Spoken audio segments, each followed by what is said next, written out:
આપણે professor doctor અશ્વિનભાઈ અડનાણીને થોડોક પરિચય તમને આપી દઉં કે તેઓ વિરમગામની કોલેજની અંદર ગુજરાતી ડિપાર્ટમેન્ટના હેડ છે. તેમણે પીએચડી કરેલું છે અને એમનો વિષય પણ કેવો સરસ છે કે રાજેન્દ્ર શુક્લ, રાજેશ વ્યાસ મિસ્કિન અને હરીશ મીનાશુના જે ગઝલો છે એમાં કેટલો આધ્યાત્મવાદ છે એના ઉપર એમને પીએચડી કર્યું છે. કેટલો સરસ સબ્જેક્ટ છે. ગઝલમાંથી આધ્યાત્મવાદ ઉપર બહુ ફાઇન સબ્જેક્ટ ઉપર કર્યું છે એમને. અને તેમણે કેટલાક પુસ્તકો લખ્યા છે. એમાં કાર્યક્રમના સંચાલન કલા અને કસબ આ વિશે પુસ્તક લખ્યું છે. અને બીજું રમો ખૂબ રમો અને સૌને ગમો આ પુસ્તક પણ એમણે લખેલું છે. આમ વિચક્ષણ બુદ્ધિ ધરાવતા અને બહુમુખી પ્રતિભા ધરાવતા પ્રોફેસર અંડાણી સાહેબને હું હાર્દિક રીતે એમનું સ્વાગત કરું છું અને આપને પ્રવચન આપવા માટે વિનંતી કરું છું. નમસ્કાર મિત્રો,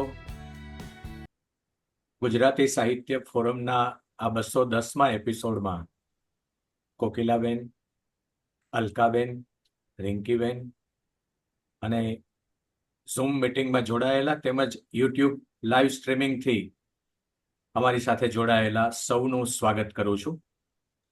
આજનો દિવસ કચ્છી ભાઈઓ માટે નવું વર્ષ, હિન્દુ ભાઈઓ અષાઢી બીજ એટલે રથયાત્રાનો દિવસ. આપણે ભગવાનના દર્શન કરવા હોય તો મંદિરે જવું પડે. આજે ભગવાન જગન્નાથજી, બેન સુભદ્રાજી અને ભાઈ બલભદ્રજી એ નગરવાસીઓને દર્શન આપવા માટે નગર યાત્રાએ નીકળે છે. અને આજનો દિવસ એ વણ માગ્યું મુહૂર્ત છે, એટલે કોઈ શુભ કાર્યની શરૂઆત પણ અષાઢી બીજના દિવસે થતી હોય છે. તો સૌ પ્રથમ આજના દિવસની આપ સૌને શુભેચ્છા પાઠવું છું.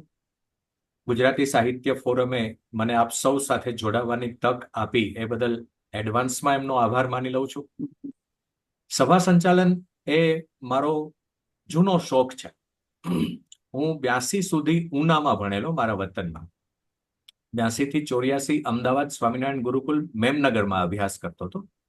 અને ત્યારે ત્યાં અમારા જે સિનિયર વિદ્યાર્થીઓ હતા એ કોઈ કાર્યક્રમમાં સંચાલન કરતા હતા તો મનોમન મને એવું થતું કે આવી તક મને મળે તો. અને એ બીજ વવાયેલું હશે. પછી થોડો હું હજી આગળ જાઉં છું તો હું જ્યારે 8, 9, 10માં ઉનાની શિશુ ભારતી માધ્યમિક શાળામાં અભ્યાસ કરતો હતો ત્યારે અમારી શાળાના આચાર્ય રમેશભાઈ જોશી હજુ હયાત છે, એટલે મને સાહેબને વંદન કરીને આ વાત કરવાની ઈચ્છા થાય છે કે સાહેબ શનિવારની અમારી સભા હોય ત્યારે કોઈ સરસ મેગેઝિનમાં લેખ કોઈ આવ્યો હોય તો મને ઓફિસમાં બોલાવી લે. મને કહેશું ને આ લેખ વાંચી લે અને પ્રાર્થના પછી તારે આ લેખ વાંચવાનું છે. એટલે એ ઋષિતુલ્ય આચાર્ય રમેશભાઈ જોશીએ મારામાં આ શક્તિ 8મા 9માં જોઈ હશે. મને તો ત્યારે સ્વપ્ન પણ નહોતું કે હું પ્રોફેસર થઈશ.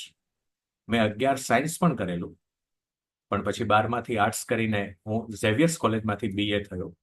અને ઝેવિયર્સમાં મને જે અવનવા કાર્યક્રમો સાંભળવા મળ્યા, ત્યાં તો બધા ઇંગ્લિશ મીડિયમ વાળા વિદ્યાર્થીઓ વધારે, પણ અમારું ગુજરાતી મીડિયમ વાળા વિદ્યાર્થીઓનું ત્યાં પૂરતું માન અમારા ફાધર સાચવતા હતા. ફાધર ડોનાલ્ડ ડાયસ અમારા પ્રિન્સિપાલ હતા. તો અમે કલ્ચરલ ફેસ્ટિવલમાં બધી ઇવેન્ટ મોટા ભાગે ઇંગ્લિશમાં થતી. તો અમે ફાધરને વિનંતી કરી કે ફાધર ઇક્વિવેલન્ટ ક્લાસ આર્ટ્સમાં ગુજરાતીના છે, તો તમે પ્રિન્સ પ્રિન્સેસ ઇન્ટરવ્યુ જે ઇંગ્લિશમાં કરો છો, અમારે કોઈને પ્રિન્સ કે પ્રિન્સેસ થવું હોય તો અમારો દોષ એટલો જ કે અમને અંગ્રેજી ન આવડતું હોય બોલતા. તો એ વર્ષથી ફાધરે પ્રિન્સ અને પ્રિન્સેસ કોન્ટેસ્ટ ગુજરાતી મીડિયમના વિદ્યાર્થીઓ પણ ભાગ લઈ શકે એવી રીતે આયોજન કર્યું. તો ત્યારથી માતૃભાષા મારા હૈયે વસી છે. અને કોલેજના બીજા વર્ષથી મેં નક્કી કરેલું કે મારે અધ્યાપક જ થવું છે. હું PSI રિટર્ન પરીક્ષા પાસ હતો, મેં GPSC પ્રિલિમ પણ આપેલી, પણ મારું સ્વપ્ન જ અધ્યાપક થવાનું હતું. એટલે 91ના વર્ષમાં 3 મહિના ધંધુકા કોલેજમાં મેં ગુજરાતીના પાર્ટ ટાઈમ અધ્યાપક તરીકે સેવા કરી. 92નું આખું કેલેન્ડર વર્ષ હું ભિલોડા કોલેજમાં હતો, શામળાજી પાસે. અને 31/12/92 થી અત્યારે 32મું વર્ષ મારું વિરમગામ કોલેજમાં ચાલે છે. મારો નિવાસ અમદાવાદમાં છે, કર્ણાવતીમાં રહું છું. અને અત્યારે ગુજરાત વિશ્વકોશ ટ્રસ્ટ એ સાથે પણ પદ્મશ્રી કુમારપાળ દેસાઈ મારા MA ના વિદ્યાગુરુ રહ્યા છે. એટલે મારા સરનો આગ્રહ, અને એમણે માધવપ્રી સ્વામી એ અમારા આધ્યાત્મિક ગુરુ, તો માધવપ્રી સ્વામી પાસે માગણી કરી મારી અને નિસર્ગ આહિરની કે આ બે વિદ્યાર્થીમાંથી અમને એક વિદ્યાર્થી આપો. માધવપ્રી સ્વામીએ કહ્યું બે તમારા છે, તમે બંનેને રાખો. પણ નિસર્ગભાઈ ગવર્મેન્ટ કોલેજમાં હોવાથી વિશ્વકોશમાં બહુ સમય ન આપી શકે, પણ મારે મોર્નિંગ કોલેજ લઈ અત્યારે અને આ નિમિત્તે મને સભા સંચાલનની બહુ તક મળે છે. તો આ મારો રસનો વિષય છે. આજે મારા રસના વિષય ઉપર હું આપ સૌ સાથે વાત કરવા જોડાયો છું, એનો મને અત્યંત આનંદ છે. આ સભા સંચાલન છે ને એક કળા છે મિત્રો. અત્યારે આર્ટના ફોર્મમાં પણ તમે આને લઈ શકો. આજે જ્યારે અનેક પ્રકારના સાહિત્યિક, સાંસ્કૃતિક, સંગીતલક્ષી જન્મદિવસ કે લગ્ન દિવસ, કોઈ મેળાવડાઓ થતા હોય, સમૂહ લગ્નો થતા હોય, કથા પારાયણ થતા હોય, શિબિરો થતા હોય, પરિસંવાદો થતા હોય, કાર્યશાળાઓ થતી હોય, સભાઓ થતી હોય, શોક સભા પણ થતી હોય, શ્રદ્ધાંજલિ સભાઓ પણ, સ્નેહ મિલનો તો હવે દરેક જ્ઞાતિના, દરેક ગામના એ રીતે થતા હોય છે. તો આ બધા જ કાર્યક્રમમાં કાર્યક્રમ સંચાલકની ભૂમિકા અનિવાર્ય હોય છે. કોઈ પણ કાર્યક્રમની સફળતાનો મહત્વનો આધાર એ કાર્યક્રમના સૂત્રધાર એટલે કે સંચાલક, એના માટે એક નવો શબ્દ છે સભા પ્રબંધક, એવું પણ હવે કાર્ડમાં વંચાય છે. મિત્રો, હું કેટલાક તમને એવા કાર્ડ પણ અત્યારે બતાવી નહીં શકું, પણ હું તમને કહીશ કે કાર્ડમાં કાર્યક્રમના અધ્યક્ષ, કાર્યક્રમના મુખ્ય મહેમાન, કાર્યક્રમના અતિથિ વિશેષ, કાર્યક્રમના આયોજક, એની સાથે કાર્યક્રમના સૂત્રધાર એટલે કે સભા પ્રબંધક, સભા સંચાલકના પણ નામ કાર્ડમાં છાપે છે લોકો.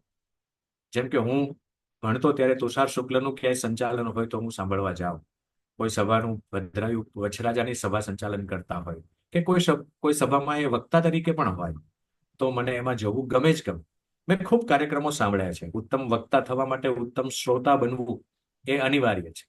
એટલે સભા સંચાલનમાં પણ મને એટલે રસ પડતો કે કાર્યક્રમ તો આખો અદ્ભુત હોય, પણ આ સભા સંચાલક એને સરસ રીતે મળતા હોય છે. તો ઘણીવાર કાર્યક્રમના આયોજનમાં બહુ મોટું ખર્ચ કર્યું હોય, પણ જો એ કાર્યક્રમના સંચાલક નબળા હોય તો એ કાર્યક્રમ થોડો નબળો પુરવાર થતો હોય છે. અને ઘણીવાર મિત્રો એવું બનતું હોય છે કે કાર્યક્રમમાં ખર્ચ ઓછો થયો હોય કે ઓછો કર્યો હોય કે બજેટ ઓછું હોય, માની લો ને આપણી ભાષામાં, પણ એ કાર્યક્રમના સંચાલક કે સૂત્રધાર જો એ કાર્યક્રમને ધારે તો એવા મુકામ પર મૂકી આપે કે લોકોને એમ થાય કે એક સરસ કાર્યક્રમ અમને સાંભળવા મળે. તો આખા કાર્યક્રમનો આધાર એ સૂત્રધાર ઉપર છે, એ મારું કહેવાનું છે. એટલે સૂત્રધારની એક આગવી ભૂમિકા છે. એટલે સફળ સંચાલક હોય તો એ કાર્યક્રમની કેટલીક ઉણપો ઢાંકી દેતા હોય છે, અને કાર્યક્રમની સારી બાજુ જ એ સંચાલક સભાને પ્રસ્તુત કરતા હોય છે. આ સભા સંચાલનની કળાના મૂળ મને સંસ્કૃત નાટકોમાં જોઈ શકાય છે. હું જરા વિચાર કરું તો સંસ્કૃત નાટકોમાં નાંદી આવે એટલે ઈશ્વરની વંદના થાય, મંગલાચરણ થાય, અને પછી નાટકના સૂત્રધારનો પ્રવેશ થાય. સૂત્રધારની ઉદ્ઘોષણા અને પ્રસ્તાવના બાદ જ નાટકોની શરૂઆત થતી. કુરુક્ષેત્રના મેદાનમાં ચાલી રહેલા મહાભારતના યુદ્ધનો અંધ ધૃતરાષ્ટ્રને આંખે દેખ્યો અહેવાલ આપી રહેલ સંજય સુધી પણ, સંજય ઉવાચ ગીતા આપણે ખોલીએ તો ધર્મક્ષેત્રે કુરુક્ષેત્રે થી શરૂ થાય આખું વાત, મામકાહા પાંડવાહા. તો સૌથી પહેલા આપણા સમાલોચક, કોમેન્ટેટર એ સંજય હતા, જેણે અંધ ધૃતરાષ્ટ્રને કુરુક્ષેત્રના મેદાનમાં બની રહેલી ઘટનાઓનો અહેવાલ આપ્યો. રાજાશાહીના વખતમાં આવીએ થોડા હવે, તો રાજાશાહીના વખતમાં પ્રધાન, વજીર કે દિવાન જેવી સક્ષમ અને કુશળ વ્યક્તિઓ રાજસભાનું સંચાલન કરતી. આજે લોકસભાના સ્પીકર કે વિધાનસભાના અધ્યક્ષની પણ કામગીરી એક આદર્શ સૂત્રધાર કે સંચાલકની જ હોય છે. આમ કોઈ પણ સભાના સંચાલક બનવું એ એક મોભાનું સ્થાન છે અને ગૌરવ લેવા જેવી બાબત છે. સંચાલક કે સૂત્રધારનું પદ જ સ્વયં ગરિમાપૂર્ણ છે મિત્રો. જેમને પણ આ પ્રકારના સંચાલક કે સૂત્રધાર બનવાની તક મળે છે, એમણે આ તકને માં વાગીશ્વરી, માં સરસ્વતીનું વરદાન સમજી સરસ રીતે નિભાવવી જોઈએ. કોઈ પણ કાર્યક્રમનો તાજ એના સૂત્રધાર કે સંચાલક પર હોય છે. આથી અંગ્રેજીમાં એને માસ્ટર ઓફ સેરેમની કહે છે. અને કોણ બનેગા કરોડપતિ આપણે સાંભળતા હતા. શું કામે સાંભળતા હતા? કે સાંભળીએ છીએ તો એનો 90%થી વધારે લોકો એક જ જવાબ આપશે કે એકમાત્ર અમિતાભ બચ્ચનનું સંચાલન સાંભળવા માટે અમે કેબીસી જોઈએ છીએ. આજે કેટલાક સમારંભના નિમંત્રણ કાર્ડમાં મેં અગાઉ કહ્યું એમ મુખ્ય મહેમાન, પ્રમુખ, ઉદ્ઘાટક એની સાથે સભા સંચાલક કે સભા પ્રબંધકનું નામ પણ લખવામાં આવે છે. આટલું સ્થાન તમને મળે છે તો આ સ્થાનને આપણે સરસ રીતે અદા કરવું. કેટલાક લોકો તો માત્ર સંચાલકને જ સાંભળવા જતા હોય છે. હું જતો હતો એટલે હું આ વાત કરી રહ્યો છું. એવું મેં ઘણા પાસેથી સાંભળ્યું પણ છે કે સાહેબ અમે તો આ તમને જ સાંભળવા આવ્યા હતા. થોડા વર્ષો પહેલાની વાત કરું તો બી.આર. ચોપરાની મહાભારત સિરિયલ દૂરદર્શન પરથી સવારે 9 થી 10, 90-91ના દાયકાની આ વાત કરું છું. કોવિડ પછી એ સિરિયલ બધી ફરીવાર પણ મૂકવામાં આવી. ત્યારે રસ્તા પર કર્ફ્યુ લાગી જતો હતો. મોર્નિંગ શો જે 9:30 થી 12:30 થતો હતો એ મોર્નિંગ શોનો સમય પણ 10 થી 1નો કરવામાં આવ્યો. તો આ સિરિયલનો જાદુ હતો. એનું કારણ એ સિરિયલની શરૂઆતમાં હરીશ ભીમાણી અવાજ આપતા હતા. મેં સમય હું, ત્યાંથી એની ઉદ્ઘોષણા શરૂ થતી હતી. ગત વર્ષે આપણે હરીશ ભીમાણીને ગુમાવ્યા. એમની ચેતનાને વંદન કરું છું. કેવો સુંદર અવાજ. અને આખી સૂત્રધાર તરીકે મેં સમય હું એમ કરીને આખી સિરિયલની ભૂમિકા બાંધે અને પછી આખો એપિસોડ ચાલે અને આપણે એમાં તણાઈ જઈએ. તો આ એક સૂત્રધારની ભૂમિકા હોય છે. બિનાકા ગીતમાલાની આપણે વાત કરું તો એમાં અમીન સાયાની દર બુધવારે સિલોન ઉપરથી બિનાકા ગીતમાળા આવતી હતી અને લોકો કાન પર રેડિયો રાખીને બિનાકા ગીતમાળા સાંભળતા હતા. અને એમાં આ વખતે કયું ગીત ટોપ છે એની આમ ચર્ચાઓ થતી શેરીઓમાં કે આ વખતે બિનાકા ગીતમાલામાં આ ગીત ટોપ રહે. તો આ એક કુશળ સંચાલકનો જે જાદુ હોય છે એ આપણને પકડી રાખતો હોય છે. રેડિયો એનાઉન્સર તો આપણને દેખાતા પણ નથી, માત્ર એના અવાજથી આપણે આકર્ષાઈએ છીએ. આજે પણ વિવિધ ભારતી ઉપરથી છાયાગીત કાર્યક્રમ આવે છે. FM 96. હવે તો ટેકનોલોજી એવી સરસ છે કે તમે દેશ વિદેશમાં હો તો પણ ન્યૂઝ ઓન એર એવી એપ્લિકેશન છે પ્રસાર ભારતીની, અને એ દ્વારા તમે આકાશવાણીના કાર્યક્રમો તમારા મોબાઈલમાં પણ સાંભળી શકો એવી સુવિધા હવે આપણને ટેકનોલોજીએ કરી આપી છે. તો એ છાયાગીતના જે ઉદ્ઘોષક હોય છે એ આજે પણ મને છાયાગીત કાર્યક્રમ સાંભળવો ખૂબ ગમે. આજે હું બપોરે 3 વાગે વિવિધ ભારતી ઉપરથી મહિલાઓનો કાર્યક્રમ સખી ઓર સહેલી, તો હું એ કાર્યક્રમ પણ સાંભળું. એમાં રેણુ ચતુર્વેદી બુવા તરીકે ઉદ્ઘોષણા કરતા હોય છે અને એટલી સરસ વાત કરતા હોય છે, શુદ્ધ હિન્દી એમનું, એટલે આપણને એ ભાષાની રીતે પણ પકડી રાખે અને આપણને ખૂબ ગમે. તો આ સંચાલકોને કારણે કેટલાક કાર્યક્રમો આપણે જોતા થયા છીએ કે જોઈ રહ્યા છીએ. આજે જ્યારે FM રેડિયોની પણ લોકપ્રિયતા વધી છે ત્યારે એ પ્રકારના આરજે, એને રેડિયો જોકી કહે છે, તો એની પણ એક આગવી ભૂમિકા ઊભી થઈ છે. જેમાં કોલેજમાં અભ્યાસ કરતા 21 થી 35 વર્ષના અનેક યુવતી અને અનેક યુવકોને વિવિધ પ્રકારના કાર્યક્રમોની સરસ રજૂઆત કરતા આપણે સાંભળતા હોઈએ છીએ. આરજે ધ્વનિત FM 98.3 ઉપરથી જ્યારે પોતાની રજૂઆત કરતા તો લોકો એનો મોર્નિંગ મંત્ર સવારથી લઈને ધ્વનિતભાઈ જ્યાં સુધી ઉદ્ઘોષણા કરે ત્યાં સુધી એને સરસ રીતે સાંભળતા. અને LICમાં કામ કરેલી વ્યક્તિ પણ જ્યારે એને FMનું આ માધ્યમ મળ્યું અને એને મૌલિકતા કેટલી ઊભી કરી, એનું કેટલું મોટું નામ થયું યુવા વર્ગમાં. તો હવે FMને કારણે પાછો રેડિયોનો યુગ આવ્યો છે. મોબાઈલમાં પણ હવે તમે લાંબી મુસાફરી કરતા હો તો ઇયરફોન લગાવીને તમારા મનગમતું સંગીત પણ તમે સાંભળતા હો. તો એ બધા કાર્યક્રમોના સૂત્રધાર એ આપણને પકડી રાખતા હોય છે. અત્યારે ન્યૂઝ ચેનલ પણ મિત્રો ખૂબ ચાલે છે અને દરેક ન્યૂઝ ચેનલ 24 કલાક ચાલે છે. તો એ લોકોને એન્કરની પણ જરૂર હોય છે, ન્યૂઝ એન્કર.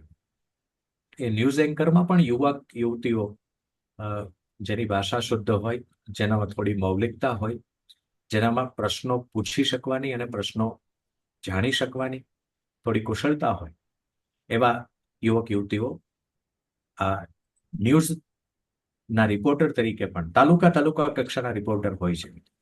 તમે તમારા તાલુકામાં રહીને તમારા તાલુકાનું રિપોર્ટિંગ તમે અલગ અલગ ચેનલને કરીને તમારું પણ નામ થાય અને છેલ્લે બોલતા હોય છે કે ફલાણા રિપોર્ટર ફલાણા ગામથી, અને એ રીતે પોતાની પણ આઈડેન્ટિટી ઊભી થતી હોય છે. તો આ સભા સંચાલનના જ પ્રકારો છે. હું તેમને આ બધી જે વાત કરી રહ્યો છું એ સભા સંચાલનની જુદી જુદી ક્ષિતિજો છે. વાણી એ ઈશ્વરે આપણને આપેલું એક અદ્ભુત આભૂષણ છે. સંસ્કૃતમાં એક સરસ ઉક્તિ છે, યદા યદા મુંચતી વાક્ય બાણમ તદા તદા જ્ઞાતિ કુલ પ્રમાણ.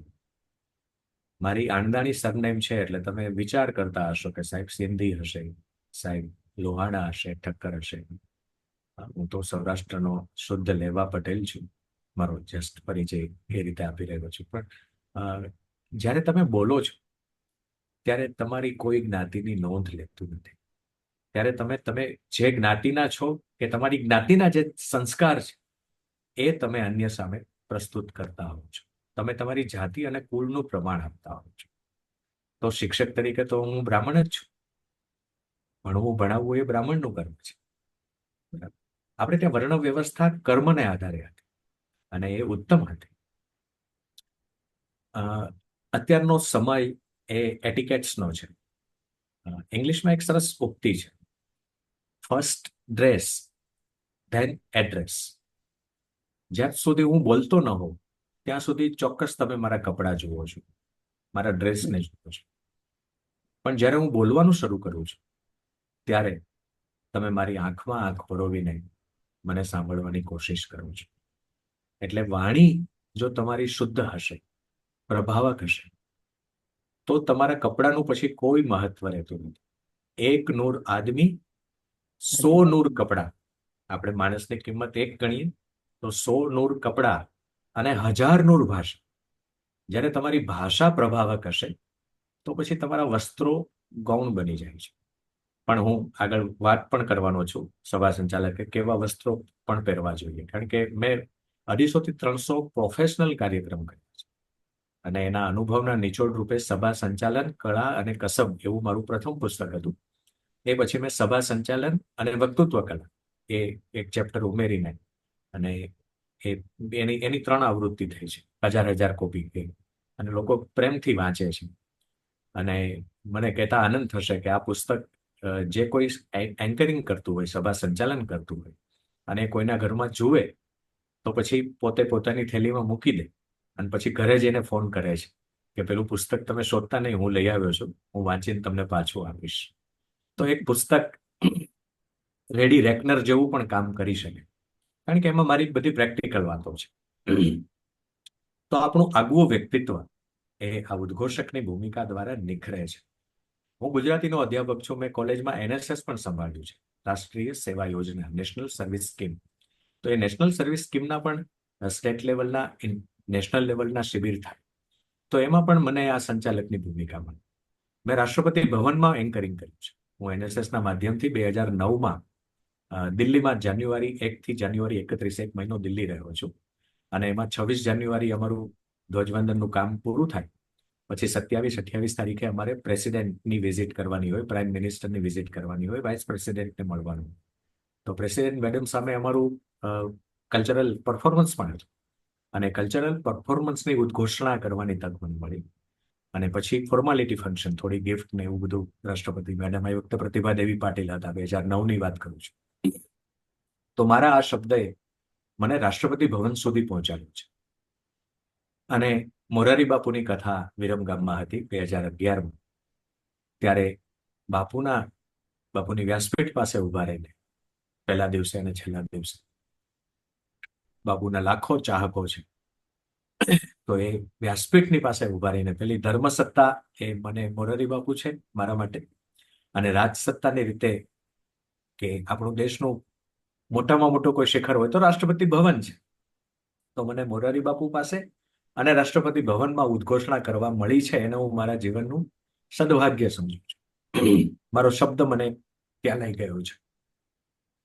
અત્યારનો સમય પ્રેઝન્ટેશનનો સમય છે, ભરપૂર સ્પર્ધાનો સમય છે મિત્રો.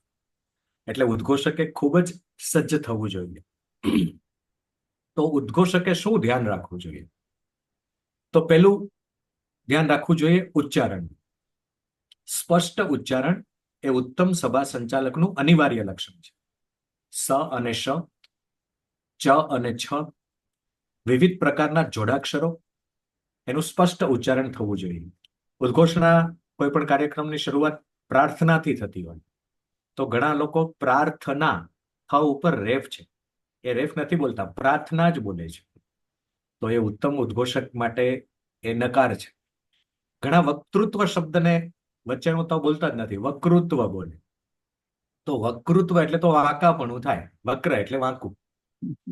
તો ઉદ્ઘોષકે જોડાક્ષરો અને સ શ વગેરે ઉચ્ચારણો ખૂબ સ્પષ્ટ કરવા જોઈએ, તો જ એ ઉદ્ઘોષક એનો જાદુ કરી શકે.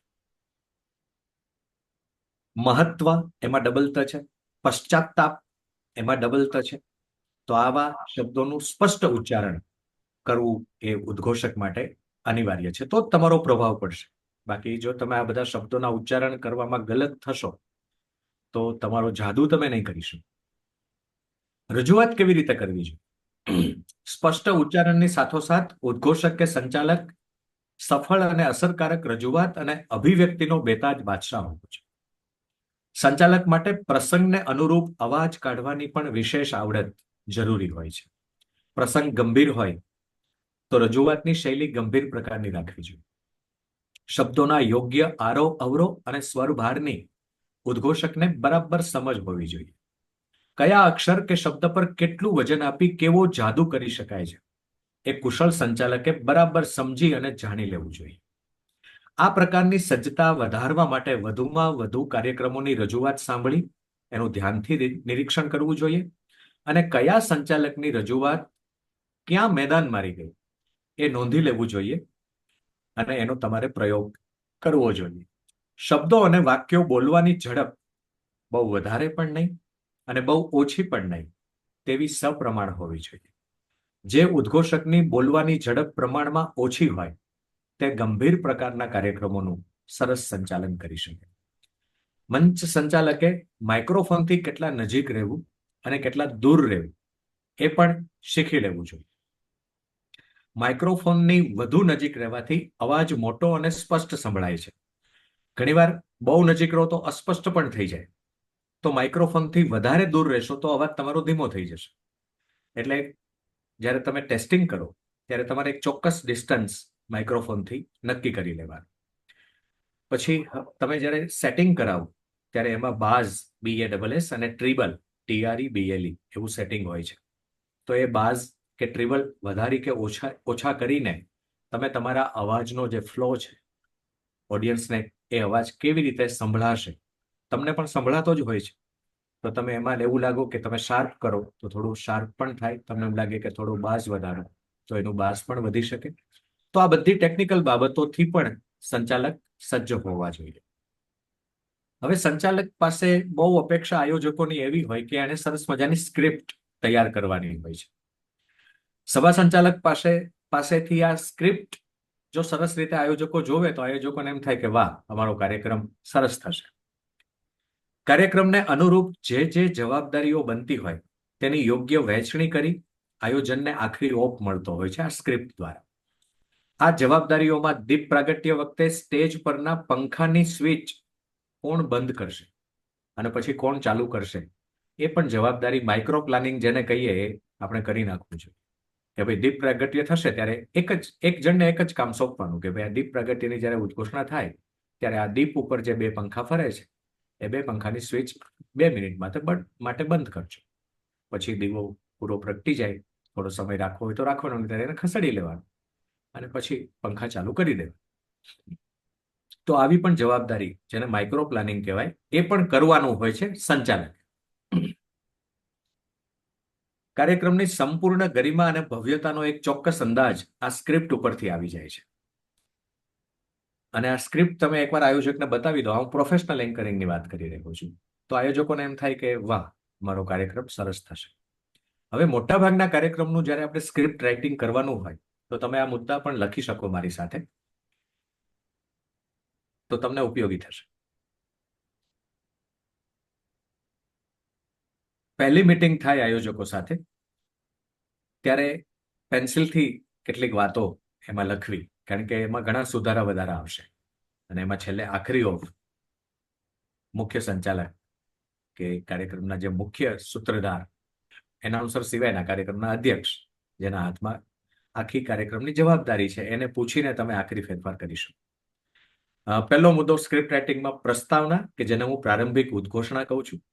પછી પ્રાર્થના આવે કે શ્લોકગાન, પછી દીપ પ્રાગટ્ય, પછી શાબ્દિક સ્વાગત જેને આવકાર પ્રવચન વેલકમ સ્પીચ કહીએ, પછી ફૂલછડી, પુષ્પગુચ્છ, ફૂલહાર, સૂતરની આંટી વગેરેથી સ્વાગત થાય. પછી પ્રસંગોચિત ઉદ્બોધન થાય. આ દરેક મુદ્દા વિશે હું વિગતે વાત કરવાનો છું, પણ આ એક તમને સ્ક્રિપ્ટમાં શું શું હવે આવવાનું છે આવનારી 10-15 મિનિટમાં એનો એક ખ્યાલ આપી રહ્યો છું. પ્રસંગોચિત ઉદ્બોધનમાં અતિથિ વિશેષનું પહેલું હોય, પછી મુખ્ય મહેમાન હોય, પછી ઉદ્ઘાટક કે આશીર્વાદક ઉપસ્થિતિ હોય એમનું, અને છેલ્લે કાર્યક્રમના અધ્યક્ષનું ઉદ્બોધન હોય. પછી આભાર વિધિ હોય, પછી ગ્રુપ ફોટો પણ પાડી શકો, રાષ્ટ્રગીતનું ગાન પણ કરી શકો, અને અન્ય જરૂરી સૂચનાઓ. આ પ્રકારની એક જનરલ સ્ક્રિપ્ટની હું વાત કરું છું. હવે પહેલો મુદ્દો છે પ્રારંભિક ઉદ્ઘોષણા. આ પ્રારંભિક ઉદ્ઘોષણાથી જ સભા સંચાલકની મુખ્ય ભૂમિકા શરૂ થાય છે. શક્ય હોય તો પ્રારંભિક ઉદ્ઘોષણાથી જ સંચાલકે માઇક્રોફોન પર જવું. એ પહેલા આયોજકમાંથી કોઈ પણ અન્ય જરૂરી સૂચનાઓ આપતા હોય તો એમને આપવા દેવી. તો જ તમે તમારા અવાજનો જાદુ કરી શકશો. સમગ્ર કાર્યક્રમના સૂત્રધાર તમે છો અને તમારા હાથમાં સંપૂર્ણ લગામ છે. તેથી કાર્યક્રમ કેવો બનશે તેનો શ્રોતાઓ પણ એક ચોક્કસ અંદાજ લગાવી લેતા હોય છે. તો કુશળ સંચાલક એ કાર્યક્રમની શરૂઆતથી જ કાર્યક્રમની ઉદ્ઘોષણા કરે. નમસ્કાર શબ્દથી જ મોટા ભાગના કાર્યક્રમની ઉદ્ઘોષણા થતી હોય છે. મેં આજે પણ એ શબ્દથી જ કરી. ઘણા લોકો આ નમસ્કાર શબ્દનું નમસ્કાર એમ ખોટું ઉચ્ચારણ કરે છે. સગડીનો છે, શકોરાનો નથી. એસ છે, SH નથી, જે ખોટું છે. તો આનાથી બચવું. કાર્યક્રમના નિમંત્રણ કાર્ડ ઉપર કાર્યક્રમનું જે નામ દર્શાવવામાં આવ્યું હોય તેના નામથી પ્રસ્તાવનાની આ મુજબ રજૂઆત કરી શકાય. માનો કે કોઈ પણ સંસ્થા આયોજક છે તો એ સંસ્થાનું કે વ્યક્તિનું નામ, પછી કાર્યક્રમનું નામ, જે કાર્યક્રમ છે એ કાર્યક્રમનું નામ, અને એ કાર્યક્રમમાં તમે તમારું પણ નામ આપી શકો કે આ કાર્યક્રમના આયોજક વતી હું અશ્વિના અણદાણી આપ સૌનું સ્વાગત કરું છું. તો ઉદ્ઘોષક તરીકે તમારું નામ પણ તમે પ્રારંભિક ઉદ્ઘોષણામાં જોડી શકો, કારણ કે બધા જ તમને ઓળખતા હોય એવું નથી બનવાનું. તો તમારી આઈડેન્ટિટી પણ એક ઊભી થઈ જાય. જે દિવસે એ કાર્યક્રમ હોય, આજે જેમ અષાઢી બીજ છે તો મેં તમને કચ્છી નવું વર્ષ અને અષાઢી બીજનો મહિમા શરૂઆતની 1 મિનિટમાં કહ્યું. તો જે દિન હોય એ દિવસને પણ હાઇલાઇટ કરો કે આજનો દિવસ ખૂબ સરસ દિવસ છે. તો એ દિવસનું સ્મરણ કોઈ પ્રકૃતિની સુંદર વાતથી પણ તમે, માનો કે આજે રવિવાર છે તો રવિવારની રળિયામણી સંધ્યાએ આપણે મળી રહ્યા છીએ એમ પણ તમે કહી શકો. મંદ સુગંધ શીતલ પવન વાઈ રહ્યો છે, તો એ દ્વારા એક પ્રાકૃતિક વાતાવરણનું પણ તમે નિર્માણ કરી શકો. હવે તો બધા વાતાનુકૂલિત સભાગૃહોમાં આપણે કાર્યક્રમો કરતા હોઈએ છીએ, પણ જ્યારે ઓપનમાં કાર્યક્રમ થતા હતા, અથવા ઘણા મોટા કાર્યક્રમો ઓપનમાં પણ થતા હોય ખુલ્લા સ્ટેજમાં, ત્યારે પણ તમે આ પ્રકૃતિને તમારા કાર્યક્રમની ઉદ્ઘોષણામાં જોડી શકો. કોઈ સરસ પંક્તિ કે સરસ અવતરણથી પણ તમે તમારું પ્રારંભિક ઉદ્ઘોષણાનું કામ શરૂ કરી શકો. જે દિવસ, જે કાર્યક્રમ તમને જે અનુકૂળ આવે એવી રીતે તમારી પ્રારંભિક ઉદ્ઘોષણા થવી જોઈએ. આ પ્રસ્તાવના કે પ્રારંભિક ઉદ્ઘોષણા બહુ લાંબી પણ નહીં અને બહુ ટૂંકી પણ નહીં, એવી સપ્રમાણ હશે અને સરસ રીતે થશે તો તમારો અડધો કાર્યક્રમ સફળ. ટૂંકમાં કોઈએ ક્યાંય પણ ન સાંભળી હોય એવી તમારી આ પ્રારંભિક ઉદ્ઘોષણા હશે તો તમે સફળ સંચાલક જરૂર થઈ શકશો. આથી જ કહેવાયું છે કે વેલ બિગન ઇઝ હાફ ડન. તમારી શુભ શરૂઆત થઈ ગઈ છે તો અડધું કાર્ય સરસ રીતે સંપન્ન થયું છે. આ ઉદ્ઘોષણા કે પ્રારંભિક પ્રસ્તાવના તમે જે લખો એ આયોજકના સંતોષ માટે વિગતે લખો. કાર્યક્રમનો ખરો પ્રારંભ થાય ત્યારે એમાંથી શક્ય એટલું ઓછું વાંચવું પડે એવું તમારે કરવાનું. અત્યારે હું તમારી સામે મારી બુક રાખીને જ વાંચી રહ્યો છું, પણ મારું ઓછામાં ઓછું ધ્યાન બુક પર હોય, મારું વધુમાં વધુ ધ્યાન સ્ક્રીન પર હોય. તો જ વક્તા તરીકે તમે તમારો પ્રભાવ ઊભો કરી શકો. જે વક્તવ્ય કલા વખતે હું આ વાત પણ કરવાનો છું. કોઈ પણ કાર્યક્રમનો પ્રારંભ પ્રાર્થના કે શ્લોક ગાનથી થતો હોય છે. પ્રાર્થના કોણ પ્રસ્તુત કરવાનું છે? પ્રાર્થના આત્માની માતૃભાષા છે. પ્રાર્થના એ પ્રભુ સુધી દોરી જનારો પવિત્ર પથ છે. આવી કોઈ પણ વાત પ્રાર્થના સાથે જોડીને આજે આ પ્રાર્થનાનું ગાન આ ગ્રુપ કરી રહ્યું છે કે આ ભાઈ કે આ બેન કરી રહ્યા છે. તમે નામ સાથે પણ કરી શકો. પ્રાર્થના ન થાય તો શ્લોક ગાન પણ કરી શકો. હું વિશ્વકોશના અમારા મોટાભાગના કાર્યક્રમોમાં ઓમકાર બિંદુ સંયુક્તમ નિત્યમ ધ્યાયંતિ યોગિનઃ કામદમ મોક્ષદમ ચૈવ ઓમકારાય નમો નમઃ આ શ્લોકથી મારી ઉદ્ઘોષણા શરૂ કરતો હોઉં છું. તો તમને જે રીતે પસંદ એ રીતે થઈ શકે. પછીનો કાર્યક્રમ હોય છે દીપ પ્રજ્વલન, દીપ પ્રાગટ્ય, જેને મંગલ પ્રારંભ પણ કહીએ. દીપ પ્રાગટ્યમાં મોટા ભાગે આપણે ઘી વાપરીએ છીએ, પણ મારો પ્રેક્ટિકલ અનુભવ છે કે ઘી જામી જાય છે ઉનાળામાં કે એસી હોલમાં. તો એને બદલે તેલ વાપર. દીવો જલ્દી સળગે એના માટે તેલ વાપરવું અને વાટને છેડે કપૂર લગાવી દેવા. કપૂર છે એ જલ્દી અગ્નિ પકડે છે. તો તમે સીધી મીણબત્તી ત્યાં અડાડશો એટલે તરત જ દીપ પ્રજ્વલિત થઈ જશે. પ્રસંગને અનુરૂપ કોઈ વ્યક્તિ વિશેષ કે મંચ પરના મહાનુભાવોમાંથી જેમના વરદ હસ્તે દીપ પ્રજ્વલન કરવાનું હોય એમને દીપ પાસે પહોંચવા માટે વિનંતી કરવાની. દીપ પ્રજ્વલન વખતે 4 કે 5 વ્યક્તિઓથી વધારે ન આવે તો જ સારું. એટલે તમે એના જ નામ બોલો જે દીપ પ્રજ્વલન વખતે. ઘણીવાર મંચ ઉપર 10-15 જણા હોય, પણ પ્રથમ પંક્તિમાં 5 જ લોકો હોય, પછી એની પાછળ બીજા 10 બેઠા હોય. તો એ 10-15 ને બોલાવવાની જરૂર નથી. આયોજકને પૂછી લેવાનું કે દીપ પ્રજ્વલન વખતે કોને બોલાવવા છે. દીપ પ્રાગટ્ય ઘણીવાર તો ઉદ્ઘાટક તરીકે નામ લખ્યું હોય એના હસ્તે જ હોય, પ્રમુખ સ્થાન જેનું હોય એના હસ્તે હોય, કાર્યક્રમના મુખ્ય મહેમાન કે અતિથિ વિશેષના હાથે હોય, અને આયોજકમાંથી પ્રમુખ કે મંત્રી એ દીપ પ્રજ્વલનમાં જોડાતા હોય છે. કારણ કે 4-5 થી વધારે હશે તો એ દીપ પ્રજ્વલનમાં ટોળું થઈ જશે, તો કોઈના ફેસ સારી રીતે નહીં જોઈ શકે. દીપ પ્રજ્વલન પછી તમે બધાને સી શેપમાં ઊભા રહેવાની પણ સૂચના આપી શકો, જેથી દીપ પ્રજ્વલનનો પણ એક સરસ ફોટો તમને મળી શકે. દીપ પ્રજ્વલન વખતે મુખ્ય આયોજકે દીપ કે અગરબત્તી, મીણબત્તી કે અગરબત્તી પ્રગટાવીને જેમને હાથે દીપ પ્રજ્વલન કરવું છે એમને આપવી જોઈએ. આજકાલ તો હવે રિમોટથી પણ દીપ પ્રજ્વલન થાય છે. ટેકનોલોજી આપણી એવી છે કે જેના હાથે દીપ પ્રાગટ્ય કરવું છે એને રિમોટ આપ્યું, એ સીધો રિમોટની સ્વિચ ઓન કરશે એટલે સામે દીપ પ્રજ્વલિત થઈ જશે. તો ત્યાં કોઈએ ટોળું પણ થવાની જરૂર નથી. ઘણીવાર સ્ટેજ ઉપર પણ દીપ લાવવામાં આવે છે કે બધા મહેમાનોને નીચે ના આવવું પડે, તો દીપને ઉપર લઈ આવે અને મહેમાન ઉપરથી જ ઊભા ત્યાં દીપ પ્રજ્વલન કરી દે. તો એ પણ સારું છે. સમય બચાવવો બહુ જરૂરી હોય છે. દીપ પ્રજ્વલનમાં આયોજકોને અને મહેમાનોને જ રસ હોય છે, ઓડિયન્સને આમાં કોઈ રસ હોતો નથી. દીપ પ્રજ્વલન વખતે બેકગ્રાઉન્ડમાં સરસ મ્યુઝિક પણ વગાડી શકાય. અને શ્લોક છે, શુભમ કરોતુ કલ્યાણમ આરોગ્યમ ધન સંપદઃ શત્રુ બુદ્ધિર વિનાશાય દીપ જ્યોતિ નમોસ્તુતે. દીપ જ્યોતિ પરબ્રહ્મ, દીપ જ્યોતિ જનાર્દન, દીપો હરતુ મે પાપ, દીપ જ્યોતિ નમોસ્તુતે. પછી શાબ્દિક સ્વાગત હોય છે. ઘણીવાર સમાપન સમારંભ કોઈનો હોય તો એમાં દીપ પ્રજ્વલન કરવાની જરૂર નથી. ઉદ્ઘાટન સમારંભમાં જ દીપ પ્રજ્વલન હોય. આનું પણ એક ધ્યાન રાખવાનું. શાબ્દિક સ્વાગત એ કાર્યક્રમના આયોજકમાંથી, માનો કે કોઈ સમાજનો કાર્યક્રમ છે તો સમાજના પ્રમુખ છે એ શાબ્દિક સ્વાગત કરે, જેને આપણે વેલકમ સ્પીચ કહીએ. એમાં તમારે પ્રથમ અધ્યક્ષ, પછી મુખ્ય મહેમાન, પછી અતિથિ વિશેષ, પછી કોઈ વિશેષ આમંત્રિત હોય તો એ બધાના નામોનો ઉલ્લેખ કરીને એમને શબ્દોના ફૂલથી વધાવવાના છે. કારણ કે પછી તો એમનું ફૂલોથી કે આપણે સ્વાગત કરવાના જ છીએ. પણ ઘણીવાર આવકારમાં લોકો આભાર માની લેતા હોય છે, તો આભાર વિધિ થવાની છે. તમારે વેલકમ સ્પીચ આપતી વખતે આભારનો કોઈ ભાવ પ્રગટ કરવાની જરૂર નથી, સિવાય કે કોઈ વક્તા તરત નીકળી જવાના હોય. તો એ જ્યારે નીકળે ત્યારે પણ એમનો આભાર માની શકાય. અંતરનો ઉમળકો તમારે પ્રગટ કરવાનો છે. આપનું સ્વાગત, અમારો આનંદ, આપની હાજરી અમારી શોભા, આવા વાક્યો તમે બોલી શકો. સૌને એવી રીતે આવકારો કે એમને એવું લાગે કે આ કાર્યક્રમમાં અમારી ઉપસ્થિતિની નોંધ લેવાય છે.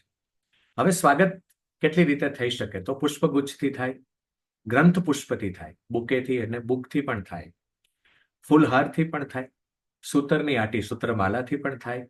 હવે ફૂલ છોડ પણ આપીને સ્વાગત કરી શકો. તમે ફૂલનો હાર લો છો કે બુકે લો છો, તો એ બુકે કે હાર એ ઠીક છે, કોઈ સંત વર્ય હોય તો એને ચોક્કસ હાર પહેરાવો, બાકી પુસ્તક આપ, ગ્રંથ પુષ્પ આપ, સૂતરની આંટીથી સ્વાગત કરો, તો એ ખૂબ સારું. એનાથી પર્યાવરણ પણ બચે છે, ફૂલોની હત્યા ઓછી થાય અને કાર્યક્રમ તમારો સારો લાગે. વૃક્ષનો બહુ મહિમા છે. આ વખતે મોદી સાહેબે સરસ સૂત્ર જોડ્યું કે એક વૃક્ષ માતા કે નામ, ધરતી માતા કે નામ, કે અપની માતા કે નામ, કે ભારત માતા કે નામ. પણ એક વૃક્ષ હવે સિઝન થઈ ગઈ છે શરૂ, તો જ્યારે પણ તમને અનુકૂળ હોય ત્યારે એક વૃક્ષ પણ વાવજો. આમ નિયમ એવો છે કે આપણે આપણી ઉંમર જેટલા વૃક્ષ વાવવા જોઈએ, જો આ ધરતીને આપણે હરિયાળી રાખવી હોય કાયમ માટે, આવનારી પેઢીને આપણે કશુંક સુંદર આપીને જવું હોય તો. એક કાર્યક્રમમાં મેં અધ્યાત્માનંદજીને સાંભળેલા, અહીંયા શિવાનંદ આશ્રમ અમદાવાદમાં છે તે. તો સ્વામી અધ્યાત્માનંદજીએ કહ્યું, યોગ ગુરુ હતા એ, એમણે એવું કહ્યું કે વૃક્ષારોપણ કરો તો તમારે આ કોઈને ફૂલછોડ આપવો હોય તો આપણે તુલસી આપતા હોઈએ મોટા ભાગે, નાનકડું, કે મની પ્લાન્ટ પણ હવે નાના નાના, હવે બોન્સાઈ પણ આવે છે, તમે બધું આપી શકો. પણ એમણે એવું કહ્યું કે બોરસલ્લીનું વૃક્ષ ખાસ વાવો. બોરસલ્લીને પાનખર નથી આપતા, અને બોરસલ્લીના ફળ આપણે માણસો નથી ખાતા, એટલે એ એક સદાવ્રત જેવું બની જાય. પક્ષીઓ જ એમાં આશરો લે, પાનખર ના આવે એટલે એમાં બધા પક્ષીઓના માળા હોય, એનું આશ્રય સ્થાન હોય. એટલે એક સરસ સદાવ્રત તમે શરૂ કર્યું એટલું પુણ્ય તમને એક બોરસલ્લીના વૃક્ષથી મળે. પછી તમારે મહેમાનોના સ્વાગત માટે બોલવી હોય તો હું આ પંક્તિ બોલતો હોઉં છું, આપના પુનિત આ પગલા થયા, વંદન હજો, ફૂલમાં સુગંધના દીવા થયા, વંદન હજો. પછી આ સ્વાગત કોણ કોનું કરવાનું છે એની એક યાદી બનાવી લેવાની હોય છે, સ્ક્રિપ્ટ. કારણ કે મહેમાનોનો ક્રમ નક્કી છે, સામે સ્વાગત કરનારાનો ક્રમ નક્કી છે. તો કોણ કોનું સ્વાગત કરશે એ પેન્સિલથી કે પેનથી તમે ટીક પણ કરતા જાઓ. અને સ્વાગત કરવા માટે જ્યારે ફૂલ કે હાર કે જે વસ્તુ લઈને આવે એ વસ્તુ લઈને સ્વાગત કરનારને આપી દે, પછી એને ખસી જવાનો છે. પછી ફોટામાં એ ન આવવા જોઈએ. જે મહેમાનનું સ્વાગત થતું હોય ને જે કરનાર હોય એ બંને જ ફ્રેમમાં રહેવા જોઈએ. આ સ્વયંસેવકે ખાસ ધ્યાન રાખવાનું હોય છે. જે પંક્તિઓ તમે જેના માટે બોલવા માંગતા હોય કે ભાઈ હું આ વ્યક્તિ માટે આ પંક્તિ બોલીશ, બધા જ વ્યક્તિ માટે પંક્તિઓ બોલવી જરૂરી નથી. બહુ જ કાવ્યાત્મક સંચાલન કરવાની જરૂર નથી. બહુ એ પણ કઠે છે ઘણા. એટલે એ પણ સંયમની વાત છે. સભા સંચાલક તરીકે તમારો સંયમ બહુ જ મપાતો હોય છે. ઘણીવાર કાર્યક્રમમાં ગીતની પ્રસ્તુતિ થઈ હોય એનું વિવરણ પહેલા ઉદ્ઘોષક 7 મિનિટ કરે, ગીત 5 મિનિટનું હોય, તો લોકો સંગીત સાંભળવા આવ્યા છે. ખાલી તમારે વચ્ચે ઉદ્ઘોષણા એટલા માટે કરવાની છે કે પેલો સૂર બદલતો હોય, તાલ બદલતો હોય, નવું ગીત રજૂ થવાનું છે, તો એ આવનાર ગીત કયું છે અને ગયું ગીત કયું હતું, તો માત્ર એની લિંક આપણે બનવાનું છે. તો સૂત્રધારનું કામ આ રીતે. પંક્તિઓ હું તો આયોજકને કહું કે હું આના માટે આ પંક્તિ વાપરવાનો છું, તો એ બરાબર છે? તો આયોજક કે ના, એ પંક્તિ એમના માટે બરાબર છે, તો જ હું એ પંક્તિ એમના માટે વાપરું. કાર્યક્રમનું જ્યારે તમે સંચાલન કરતા હો ત્યારે તમને સૂચના આપવા અનેક લોકો આવશે. આવો મારો પ્રેક્ટિકલ અનુભવ કહી રહ્યો છું. ત્યારે તમારે એ ધ્યાન રાખવાનું કે કોઈ પણ સૂચના આપવા આવે તો એને કેવું, તમે લખીને અમને આપો તમે શું કહેવા માંગો છો, અને એમાં તમારું નામ અને તમારો સંપર્ક નંબર લખો. એટલે તમે છેલ્લે આયોજકને એ કહી શકો કે આવું એક સૂચન આવ્યું હતું એ મારે રજૂ કરવાનું છે. અથવા આયોજકમાંથી એક વ્યક્તિ એવી હોય જે તમારી પાસે બેસાડો, કે માનો કે કોઈ વ્યક્તિનું સ્વાગત માટે તમે નામ બોલો ને એ વ્યક્તિ ક્યાંક દૂર જતી રહી, કોઈ બીજા કામમાં જતી રહી, તો એના ઓપ્શનમાં હવે તમારે કોનું નામ બોલવું, તો એ તમને એક યાદી બાજુમાં હોય જ, તો એમાંથી એ તરત નામ આપે કે ભાઈ હવે આ નથી તો આનું નામ બોલો, એના હાથે સ્વાગત કરાવી દે. અને કોની સૂચના માનવી એ તમારે અગાઉથી નક્કી કરી લેવાનું, અને એ જ ફાઇનલ તમને જે કે એ જ સૂચના તમારે આપવી. કોઈનું સ્વાગત કરવાનું ભૂલથી રહી જાય, ઉદ્ઘોષક છીએ આપણે તો, મનુષ્ય માત્ર ભૂલને પાત્ર, તો ક્ષમા પણ માગી લેવી કે ઉતાવળમાં મારાથી આ ભૂલ થઈ ગઈ છે, અને જ્યારે પણ તમને યાદ આવે ત્યારે એનું સ્વાગત ચોક્કસ કરી લેવું. નહીંતર ઘણીવાર ખોટું લાગતા હોય મંચ ઉપર બેસનાર વ્યક્તિને કે આ બધાનું સ્વાગત થયું, મારું કેમ ન થયું, એને અપમાન લાગે. તો એ ન થાય એનું આપણે ખાસ ધ્યાન રાખવાનું. હું મારા પુસ્તકમાં મેં એવું લખ્યું છે કે મંચ ઉપર કેટલી વ્યક્તિઓને બેસાડવી. મંચ ઉપર તમે મહેમાનોનો ખડકલો કરી દેશો એનાથી મંચની શોભા વધતી નથી. મેં તો એવાય કાર્યક્રમ જોયા છે કે જ્યાં મંચ ઉપર કોઈ હોય જ નહીં, માત્ર જેને બોલવાનું હોય એ જ મંચ પર જાય અને એ પોતાની વાત રજૂ કરે, બાકી બધા સામે બેસીને સાંભળે. ઉદ્ઘોષક પણ નીચેથી જ ઉદ્ઘોષણા કરતા હોય. પણ માનો કે જ્યાં સ્ટેજ છે, ઔપચારિક કાર્યક્રમ છે, તો સ્ટેજ બન્યું જ છે, મહાનુભાવો બેઠા જ છે, પણ ત્યાં ખડકલો નહીં કરવાનો. અને મોટાભાગે રાષ્ટ્રપતિ, વડાપ્રધાન, મુખ્યમંત્રી એવી કોઈ પણ વ્યક્તિ, કોઈ ધાર્મિક વડા કાર્યક્રમમાં આવવાના હોય તો પહેલી રો છે એ એકી સંખ્યામાં તમારે રાખવાની.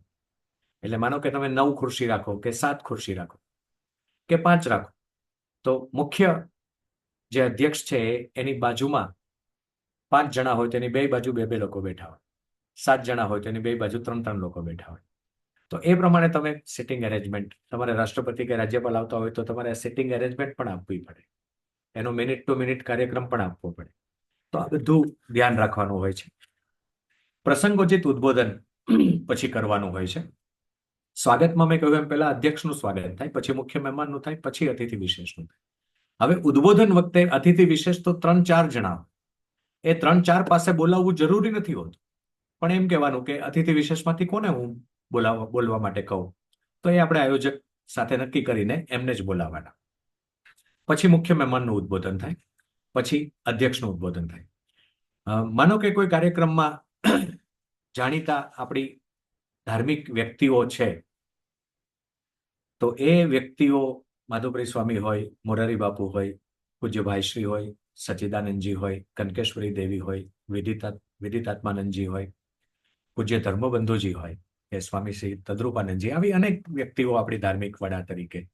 તો કાર્યક્રમના અધ્યક્ષ ના હોય, એ માત્ર આશીર્વાદ ઉપસ્થિતિ માટે આવ્યા હોય, તો અધ્યક્ષનું ઉદ્બોધન વહેલું પણ કરાવી શકાય. કારણ કે લોકો પછી મોરારી બાપુને સાંભળ્યા પછી કોઈ અધ્યક્ષને સાંભળવા માટે કાર્યક્રમમાં રોકાવાનું નથી, કારણ કે સાંભળવા મોરારી બાપુને જ આવ્યા હોય ઓડિયન્સમાં 80% લોકો. એટલે એવા સમયે તમારે અધ્યક્ષને પહેલા કહી દેવાનું કે તમે 2 મિનિટમાં તમારું ઉદ્બોધન કરી દો, પછી આપણે બાપુને મન ભરીને માણીએ. તો આ રીતે પણ થઈ શકે. અધ્યક્ષ તમારે જેને બનવાનું થયું છે એ અધ્યક્ષ સ્થાન એવાને આપવું, કારણ કે અધ્યક્ષ બધું બોલાઈ ગયા પછી અધ્યક્ષને બોલવાનું છે. જો અધ્યક્ષ કોઈ નવી વાત નહીં કરી શકે તો એનું અધ્યક્ષ સ્થાન સોંપશે નહીં, એટલે એ પણ ધ્યાન રાખવાનું. આભાર વિધિમાં તમારે પાછો પ્રોટોકોલ સ્વાગતનો જ છે. પ્રમુખનો આભાર પહેલો માનવાનો, પછી મુખ્ય મહેમાન, પછી અતિથિ વિશેષ, અને પછી શ્રોતાનો આભાર. તમને કાર્યક્રમમાં મીડિયા અને પ્રેસના લોકો હોય, ઇલેક્ટ્રોનિક અને પ્રિન્ટ મીડિયાના, એનો આભાર. સ્વયંસેવકોનો આભાર, શ્રોતાઓનો પહેલો આભાર. આ બધું માની લેવાનું. છેલ્લે કહેવાનું કે આ કાર્યક્રમના આયોજનમાં તન-મન ધનથી જોડાયેલા કોઈ પણ વ્યક્તિનો હૃદયપૂર્વક અમે આભાર માનીએ છીએ. પછી ગ્રુપ ફોટો લેવો હોય તો ગ્રુપ ફોટો, રાષ્ટ્રગીતનું ગાન કરવું હોય તો એ ગરિમાપૂર્ણ રીતે બધા પોતાના સ્થાને ઊભા થાય અને રાષ્ટ્રગીતનું ગાન થાય તો કાર્યક્રમને આખો સરસ ઓફ મળતો હોય છે. હવે 2-3 મિનિટ મારી પાસે રહી છે, એમાં મારે વક્તૃત્વ કલાના 4-5 મુદ્દા તમને સરસ રીતે કહેવા છે. જ્યારે પણ કોઈ કાર્યક્રમમાં તમારે વક્તા તરીકે વક્તવ્ય આપવાનું થાય ત્યારે તમારી સામે માઇક્રોફોન હોય. ઘણા વક્તા માઇક્રોફોન પકડીને જ બોલ્યા કરે, તો એવી ભૂલ ન કરતા. માઇક્રોફોનને તમે પકડી જ રાખશો તો ઘણીવાર માઇક્રોફોન વિસલ પણ કરશે. તો માઇક્રોફોનથી થોડા દૂર રહેવાનું, તમારા બંને હાથ ખુલ્લા રાખવાના. ઘણાને કોર્ડલેસ માઇક આપી દે છે, તો કોર્ડલેસ માઇક લઈ લેશો એટલે તમારો એક હાથ રોકાઈ ગયો, પછી તમે બીજો હાથ જ હલાવી શકશો. તો કોર્ડલેસ પણ ટાળો. સ્ટેન્ડ ઉપર જ માઇક હોય અથવા કોલર માઇક તમને આપી દેતા હોય તો વેલ એન્ડ ગુડ. તો તમારી સામે માઇક્રોફોન છે, એમાં તમે જ્યારે ઊભા રહો ત્યારે 2 પગ વચ્ચે 1.5 ફૂટનું અંતર રાખો. બહુ નજીક પણ નહીં અને બહુ પહોળા પણ નહીં. એક પગ ઉપર વજન આપશો તો તમે થોડી વારમાં થાકી જશો, એટલે એક પછી બીજા પગ ઉપર વજન આપશો, એટલે બંને પગ ઉપર સરખું વજન તમારું આવે. એ રીતે શ્રોતા સાથે આંખમાં આંખ મિલાવીને, મેં તમને ઉચ્ચાર શુદ્ધિની વાત કરી છે, એ રીતે ઉચ્ચાર શુદ્ધિ તમારા વક્તવ્યમાં હોવી જોઈએ. તમારા વક્તવ્યનો પ્રારંભ કોઈ સરસ પંક્તિથી થવો જોઈએ. આપ સબકે હસીન ચહેરે મેરી તસ્બી કે દાને દાને હૈ. તમારા બધાના રૂપાળા ચહેરા એ મારી માળાના મણકા છે. યો હી નજર ફેર લી ઓર ઇબાદત હો ગઈ. તો મેં આપ બધા ઉપર નજર ફેરવી લીધી અને મારી બંદગી થઈ ગઈ. આવી રીતે કોઈ કાર્યક્રમમાં જાહેરમાં બોલવાનું થાય ત્યારે શરૂ કરો. કાર્યક્રમમાં વસ્ત્ર પરિધાન પણ બહુ મહત્વનું હોય છે ઉદ્ઘોષક માટે. જ્યારે એલઈડી સ્ક્રીન ઉપર તમારો કાર્યક્રમ જતો હોય ત્યારે તમે લાઇટ કપડાં પહેરશો તો એલઈડી સ્ક્રીન ઉપર તમે બહુ સારા નહીં લાગો. એટલે મોટા ભાગે સંચાલકે કાર્યક્રમનું જે બેકગ્રાઉન્ડ હોય એ બેકગ્રાઉન્ડનો થોડો કોન્ટ્રાસ્ટ થાય. માનો કે બેકગ્રાઉન્ડનું વ્હાઇટ છે ને તમે વ્હાઇટ જ કપડાં પહેરીને જશો, બેસણું હોય તો વાત જુદી છે, પણ એ સમયે તમે વ્હાઇટ બેકગ્રાઉન્ડમાં તમે વ્હાઇટ શર્ટ પહેરીને જશો તો તમે તમારા ચહેરાની જે શોભા આવવી જોઈએ એ નહીં આવે. એટલે બને એટલા ડાર્ક કપડાં. માનો કે બેકગ્રાઉન્ડ રેડ છે તો તમે બ્લુ કપડાં પહેરો, બેકગ્રાઉન્ડ બ્લુ છે તો તમે રેડ કે યલો કે એવા વસ્ત્ર પરિધાન કરો જે થોડો કોન્ટ્રાસ્ટ થાય, તો તમને સરસ મજા આવે. 9:50 થઈ ગઈ છે એટલે હવે આપણી નિર્ધારિત વાતને હું અટકાવું છું. ઘણું બધું બાકી રહ્યું છે કારણ કે આ બધી મુશ્કેલી હોય છે સમયની આપણને, પણ 10 મિનિટ આપણે પ્રશ્નોત્તરી કરીએ. તમારામાંથી કોઈને પણ પ્રશ્નોની ઈચ્છા હોય તો મને પૂછી શકે. ખૂબ સરસ આબેહૂબ વર્ણન આપ્યું છે આપે. એટલે મને એમ લાગે છે કે અમારા બધા શ્રોતાઓ અત્યારે સભા સંચાલન માટે તૈયાર થઈ ગયા હશે. એટલું સરસ રીતે વર્ણન કર્યું. હવે કૌશલ ચોકસીને પ્રશ્ન છે તેઓ પૂછશે આપને. કૌશલભાઈ, આપનો માઇક ચાલુ કરજો.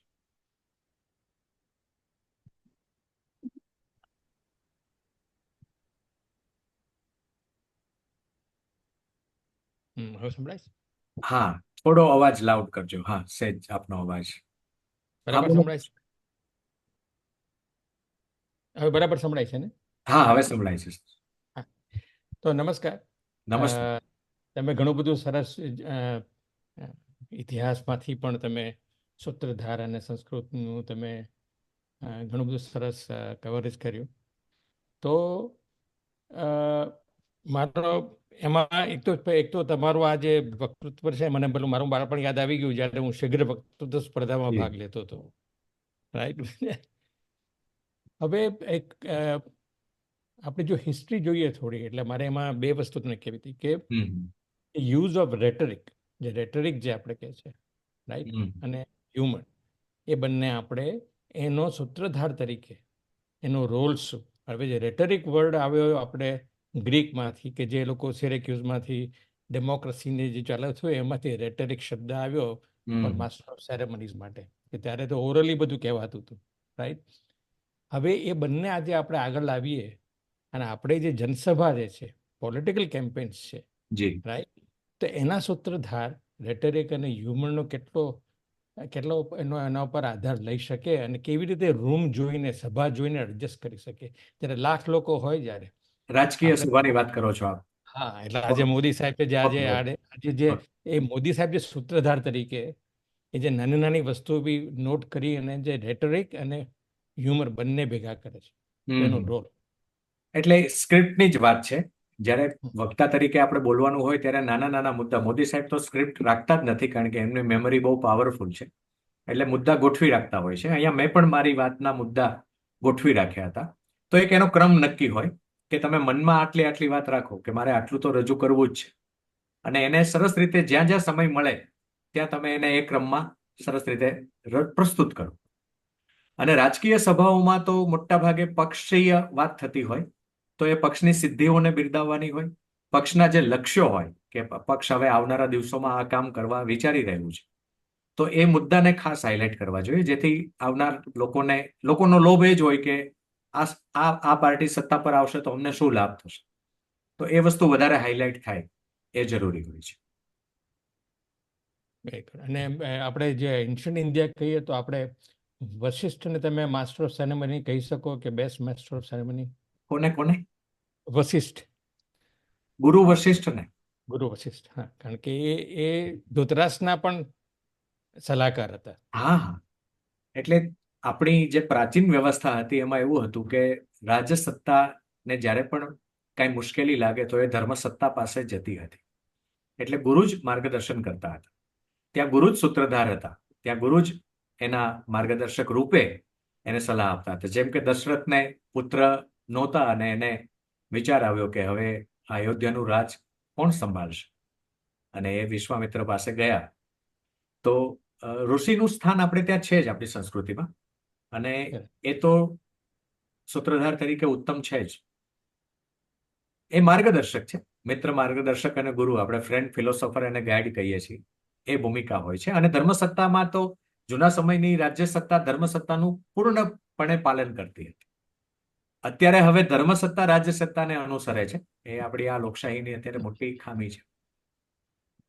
પણ મોદી સાહેબ ઘણું સરસ કામ કરી રહ્યા છે, એ આપણે જોઈ રહ્યા છીએ.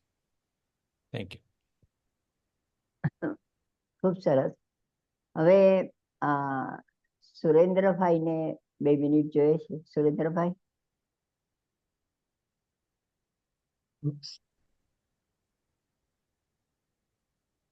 હા, સંભળાય છે ને મારો અવાજ?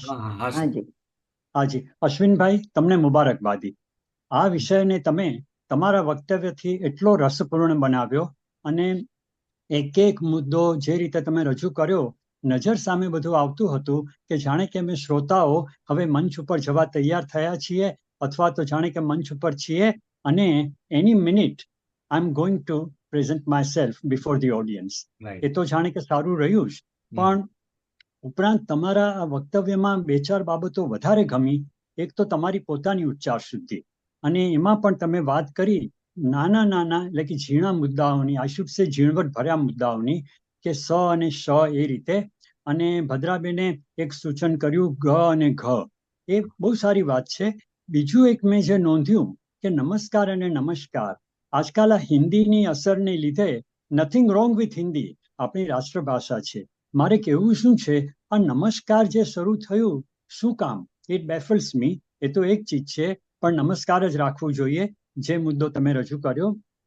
બીજું એક બહુ સરસ તમે વાત કહી, અમંગ અધર થિંગ્સ, બહુ જ મહત્વની, કે દાખલા તરીકે કે માનો કે ગીત સંગીતનો કાર્યક્રમ છે, કે ઉદ્ઘોષકે એ વાત ધ્યાનમાં રાખવી કે 2 ગીતની વચ્ચે જે કહેવાનું હોય તે ગીતનું જે ડ્યુરેશન છે એના કરતાં વધારે લંબાણ ન કરવું, નહીં તો શ્રોતાઓનો રસ તૂટી જાય અને બોલનાર સાવ ફિક્કો પડી જાય, ઝાંખો પડી જાય, એટલે કે ઉદ્ઘોષક. આ 2 વાતો મને ઘણી જ ગમી, બધી જ ગમી, પણ આ વાતો ખાસ ધ્યાન ખેંચે એવી હતી. અને ફરીથી તમારું વક્તવ્ય બહુ સરસ. આખી બાબત તમે જે રીતે રજૂ કરી, જાણે કે અમારા બધાના મગજમાં વજ્રલેપ તરીકે રહી ગઈ છે. થેન્ક યુ અશ્વિનભાઈ. આભાર જી, આપનો. એટલું જ કહ્યું. આપે ગ અને ઘની વાત કરી, એ રીતે જી. અળ અને ડ, માનો કે ન હા, એ શબ્દ પણ. છે, તો મોટા હા ભાગના જી, લોકો અળ બોલતા જ નથી, ડ જ બોલે છે.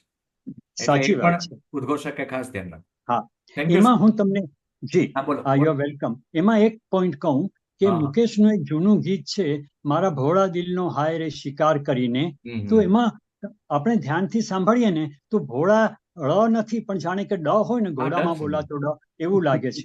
મુકેશ જેવા મહાન ગાયકની ભૂલ કાઢવાનો અહીંયા મતલબ નથી, હા, હા. પણ આજે તમે કહ્યું ને, એક સૂક્ષ્મ બાબત મારા ધ્યાનમાં આ પ્રમાણે આવી છે.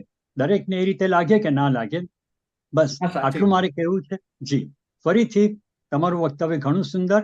Thank you. જી. વંદન આપ. ખૂબ સરસ. હવે અશ્વિનભાઈ, હા, બોલો. તમને પછી થોડો વખત છે ને, અમે તમને એક 2 પ્રશ્ન છે એ પછી પૂછીશું. તે પહેલા જગદીશભાઈને આપણે 1-2 મિનિટ આપીએ, તેઓ છે કંઈ કે સાંભળે. જગદીશભાઈ.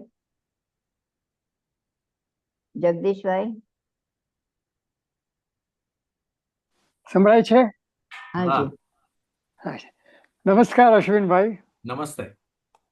કોકિલાબેન અને આખું સમગ્ર ચોકસી પરિવાર.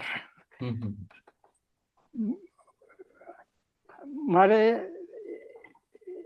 લાંબુ કહેવું નથી, પણ અશ્વિનભાઈ, આપે શબ્દ અને શ્રુતના અભિવાદન ગ્રંથ વખતે જી, જે 12 ઉપરાંત વ્યક્તિઓ હાજર, એકથી એક ચઢિયાતી એવી, હા, અને એ બધાને સાચવીને જે 2-3 કલાક સુધી આખું સંચાલન કર્યું, એ પુરવાર કરે છે કે આપને કેટલી સૂક્ષ્મતાથી બધું કાર્ય કરવું પડ્યું હશે અને કઈ રીતે આખું ગોઠવવું પડ્યું હશે. એટલે આ જે આયોજનની આપે વાત કરી, એ સમગ્રતયા જો ઉત્તમ રીતે જોવું હોય તો એ કાર્યક્રમને લોકોએ ફરી રેકોર્ડિંગ થયેલું હોવાને કારણે છે. સાંભળવો જોઈએ. એ આદર્શ નમૂના તરીકે હું એને મૂકવા માંગુ છું. અને એ આટલી વ્યક્તિઓને મેં કહ્યું તેમ, એ ઉપરાંત મુખ્ય વ્યક્તિ જે હોય, દાખલા તરીકે કુમારપાળભાઈ, તો એમની સામે પણ તમે વચ્ચેથી નેત્રપલ્લવી કહીએ કે પ્રત્યુત્પન્નમતી રીતે કહીએ, તમે જોઈ લેતા હો છો કે હવેનો જે વક્તા છે એને જો 10 મિનિટ થઈ હોય ને વધારે આપવાની હોય તો હવે નથી આપવી કે આપવી છે કે 2 મિનિટ જ આપવી છે, એ પણ બહુ કુશળતાપૂર્વક સાંકળી લઈને તમે એ રીતે આખું સંપાદન કરતા હતા. એટલે હું એને એક આદર્શ નમૂના તરીકે ગણીશ અને એને માટે જેટલા અભિનંદન આપું એટલા ઓછા છે. અશ્વિનભાઈ, આપનો આભાર. આ બધા કાર્યક્રમો ગુજરાત વિશ્વકોશ ટ્રસ્ટની યુટ્યુબ ચેનલ પર છે જ. મને હું ખબર 1 છે. વર્ષથી ત્યાં જાઉં છું, 1.25 વર્ષ થયું છે. એટલે હાજી, મારા સંચાલનના કાર્યક્રમો આપને એમાં જોવા મળશે. સરિતા મેં જોશી તમે ગયા વર્ષે એવોર્ડ આપ્યો, એ કાર્યક્રમ મારો બેસ્ટ છે, એ પણ તમે અચ્છા, જોઈ શકો. એ જોજો. ચોક્કસ, વિશ્વકોશ ટ્રસ્ટની યુટ્યુબ ચેનલ પર આ બધા જ કાર્યક્રમ છે. બરાબર છે. પણ આ તમારો જે છેલ્લો મેં આવ્યો ને એટલા જી, માટે જી, જી. કહું છું કે આટલી વ્યક્તિઓ પણ હોય તો પણ કઈ રીતે કરી શકાય હા એનું આખું ઉત્તમ ઉદાહરણ એ તમારું આખું જી, વક્તવ્ય હતું. 15 જણા હતા અમે એ કાર્યક્રમમાં. સ્ટેજ ઉપર 15 જણા હતા, કારણ મને કે ખ્યાલ બધાને છે, ગોઠવવા પડે મને એમ જ ખ્યાલ હતા. છે. એવું. આભાર સર. આભાર. આભાર જગદીશભાઈ. હવે થેન્ક યુ. અશ્વિનભાઈ, આપને બોલો. આપણે થોડોક તમારી પાસે સમય છે ને, 5-10 છે મિનિટનો 5-10 વધારે? મિનિટ કોઈને તો કાંઈ પણ જાણવું હોય. ભદ્રાબેન અને નિર્ઝરીબેનના 2 હા, કશો પ્રશ્ન વાંધો છે, આપણે પછી લઈએ છીએ. ભદ્રાબેન, નિર્ઝરી, આપણે તમારો પ્રશ્ન લઈએ છીએ પછી. હા, તો હવે આજે આટલો સરસ પ્રોગ્રામ થયો આપણો, અને જો આપણે આભાર વ્યક્ત ના કરીએ તો કૃતજ્ઞ ગણાઈએ ને. તો આવો, અમારે જામનગરના એમ્બેસેડર લલિતભાઈ જોશી એ આભાર દર્શન કરશે, પણ એમના માટે બી હું કહી રાખું અશ્વિનભાઈ કે જી. તેઓ પણ એક ખૂબ જ સફળ સભા સંચાલક છે જ. વાહ. એટલે મેં ખાસ કરીને આજે એમને જ કહ્યું કે તમે જ આમનો આભાર દર્શન વ્યક્ત કરજો. તો આવો લલિતભાઈ. ધન્યવાદ. સૌપ્રથમ તો આંખે મળે કે કચ્છી નયે વરેજી બહુ બહુ અસાડી શુભકામનાઓ. આજ અષાઢી બીજ છે ને હેડો સારો કાર્યક્રમ ને હેડી સભા સંચાલન અહીં કયા એટલે બહુ આનંદ થયો હોય. આ કચ્છીમાં વાત કરી અને મારી શરૂઆત કરું છું. સરસ. જે બરાબર. તો આજનો આ કાર્યક્રમ એટલે ખાસ તમે જે પ્રોટોકોલ કહ્યું એ પ્રમાણે ગુજરાતી સાહિત્ય ફોરમના અધ્યક્ષ કોકિલાબેન ચોકસી, ડિરેક્ટર અલકાબેન ગાંધી અને જેમનો ટેકનિકલ સપોર્ટ છે એવા રિંકીબેન ચોકસી અને કૌશલભાઈ, આ બધાનો તો પહેલા સૌપ્રથમ આભાર માનું છું કે તમારા જેવા ડાયમંડ્સ કે જે આવા સરસ વક્તાઓ છે એને લઈ અને અમારા સુધી પહોંચાડે છે. એટલે પહેલો આભાર એમનો માનું છું. અને જ્યારે આભારની લાગણી વ્યક્ત કરવાની વાત થાય છે ત્યારે એટલે આભાર માનું છું કે સભા સંચાલનની જે કઈ પ્રક્રિયાઓ છે, ખાસ ટેકનિકલી માઇક આગળ રાખવું, માઇક પાછળ રાખવું, બાકસ આ ભેગી રાખવી, પંખો બંધ કરવો, આ બધી ઝીણી જે માઇક્રો બાબતો છે એનું તમે બહુ વિશિષ્ટ રીતે છણાવટપૂર્વક આજ અમને અહીંયા પીરસ્યું છે. આજની અષાઢી બીજની સરસ મીઠાઈઓ પીરસી છે તમે અમને, એટલે એ મીઠાઈ ખાવાની મને મજા આવી છે એઝ અ સંચાલક કે આવું બધું પણ આપણે. અને ખાસ ડ્રેસિંગ સેન્સની જે વાત કરી તમે, અને એ જ રીતે ઐતિહાસિક પાત્રોને પણ આજે સરખાવ્યા તમે કે ઐતિહાસિક પાત્રો આપણા કેટલા હતા કે જે સભા સંચાલક તરીકે આપણે, અને બાકી જે રેડિયો ટીવીની સાથે સરખામણી, FM ની સરખામણી, આ બધા એટલે એક પણ પાસું આજે તમે અમારી વચ્ચે બાકી નથી રાખ્યું. એટલે કે જેને કહેવાય ને પૂરેપૂરી અષાઢી બીજની મીઠાઈઓ પીરસીને જાઓ છો. ખાવા વાળાને હવે ડાયાબિટીસ થવાનું છે, એ પાકું છે. તો એના માટે હું ખાસ હૃદયપૂર્વક આજે આ સભા સંચાલ અને વક્તૃત્વ, જો આ ભૂલ થાય તો તકલીફ પડી જાય, વક્તૃત્વ કળા માટે પ્રોફેસર ડોક્ટર અશ્વિન આણંદાણી સાહેબ આપનો ખૂબ ખૂબ હૃદયપૂર્વક હું ગુજરાતી સાહિત્ય ફોરમ અને એમની ટીમ વતી આપનો અને અમારા સમગ્ર દર્શકો કે જે દેશ વિદેશમાં આપણા એક અલગ સમયે તમને સાંભળી રહ્યા છે, અને અમને ચોક્કસ ખાતરી છે કે હવે પછી આ બધી સભાઓના સંચાલનમાં અમે એક નવા સંચાલકો આમાં ઉમેરશું તમારા જ્ઞાનના જોરે. અને સવાલ એક મારો અંગત છે જે તમને પૂછી લઉં કે ઘણી જગ્યાએ કન્ફ્યુઝન હોય છે કે વેલકમ સ્પીચ પહેલે કે દીપ પ્રાગટ્ય પહેલે. મહેમાનને તો આપણે બેસાડી દીધા, પછી વેલકમ કરવું, બુકે દેવું, સ્પીચ આપવી પ્રેસિડેન્ટની, કે સીધું દીપ પ્રાગટ્યમાં લઈ જવું? આ પ્રોટોકોલ પ્રાર્થના પછી દીપ પ્રાગટ્ય પહેલું થાય એ વધારે સારું, પછી વેલકમ સ્પીચ. પ્રોટોકોલ એ છે ને કે પહેલે પ્રાર્થના પછી દીપ પ્રાગટ્ય હા. અને પછી વેલકમ કરીએ, હા, કેમ કે પછી. ઉપર આવે એટલે સીધા બુકે નહીં આપી દેવાના ને. નહીં.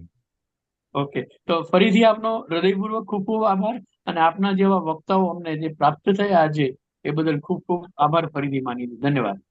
કોકિલાબેન, ઘણા બધા મિત્રો પૂછે છે કે કોઈ પુસ્તક હોય તો આ પુસ્તક છે સભા સંચાલન અને વક્તૃત્વ કળા, એ મેળવવું હોય તો મારા મિત્ર એના પ્રકાશક છે, એનો નંબર આપ નોંધી શકો, હું નંબર આપી દઉં છું. અહીંયા ચેટ બોક્સમાં લખી દો ને એટલે બધાને મળી જશે હા, લખી નંબર. દઈશ, તો હું તમને કરી દઈશ. અત્યારે હું ટેકનિકલી ઓકે ઓકે, નો પ્રોબ્લેમ.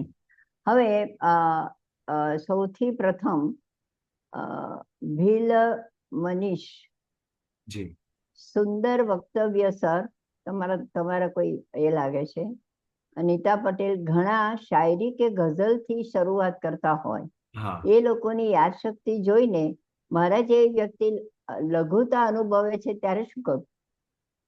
પંક્તિઓ યાદ રાખવાની અને જે વ્યક્તિને અનુરૂપ, જે પ્રસંગને અનુરૂપ હોય એ રજૂ કરવાની. સ્પર્ધા કે મારે આ પુસ્તકમાં બધી જ છે. પ્રાર્થનામાં કેવી પંક્તિઓ બોલવી, પ્રસંગોચિત ઉદ્બોધનમાં, ઇનામ વિતરણ કાર્યક્રમમાં, તમારે કેવી શ્રદ્ધાંજલિ કાર્યક્રમમાં, માતૃવંદના કાર્યક્રમમાં કેવી પંક્તિઓ. આ પુસ્તકમાં મેં વિષય વાઇઝ લખ્યું છે, તો તમને ઘણી બધી પંક્તિઓ આમાંથી મળશે. એમનો પ્રશ્ન એ છે કે મને યાદ ન રહે તો શું કરવું? યાદ રાખવાની ટેવ પાડવાની અને બોલવાની જ. લખીને રાખો, કશો વાંધો નહીં. સામે આપણી સ્ક્રિપ્ટમાં લખેલી હોય ચાલે, હું લખી નાખું છું કે મારે આ વ્યક્તિ માટે આ પંક્તિ બોલવી છે, તો મને તો આખી પંક્તિ યાદ હોય, પણ હું એની શરૂઆતની 2 પંક્તિ લખી જ લઉં. અચ્છા. હવે નિર્ઝરીબેન પૂછે છે કે શું નમસ્તે જ્યારે પ્રત્યક્ષ એક વ્યક્તિને મળીએ ત્યારે અને નમસ્કાર સ્ટેજ પરથી 1 થી વધુ લોકો માટે જ એડ્રેસ કરાય? આમ બંને સમાનાર્થી જ છે, પણ મોટા ભાગે શરૂઆત નમસ્કારથી જ થાય, નમસ્તેથી નથી કરતા, એટલે એ ધ્યાન રાખવાનું. એ વાત તો છે કે આપણે જયારે પરસ્પર મળીએ ત્યારે નમસ્કારને બદલે નમસ્તે બોલતા હોઈએ છીએ. હા, અને જયારે કઈ લખતા હોઈએ કે કોઈ આવી રીતે સભા સંચાલન કશું હોય ત્યારે નમસ્કારથી જ શરૂ. એ વાત સાચી છે. ભદ્રાબેન વડગામમાં આપને શું પ્રશ્ન? ભદ્રાબેન વડગામમાં પોતે કચ્છી છે, એટલે આજે સૌ પ્રથમ સર્વ કચ્છી મિત્રોને આમના જે નવું વર્ષ છે એની શુભેચ્છાઓ, અને આવતા વર્ષ તમારા બધાનું ખૂબ સરસ રીતે જાય શુભેચ્છા સહિત ભદ્રાબેનને હું આમંત્રણ આપું છું. તમારો પ્રશ્ન રજૂ કરશો પ્લીઝ. અશ્વિનભાઈ, જય શ્રી કૃષ્ણ. જય શ્રી કૃષ્ણ.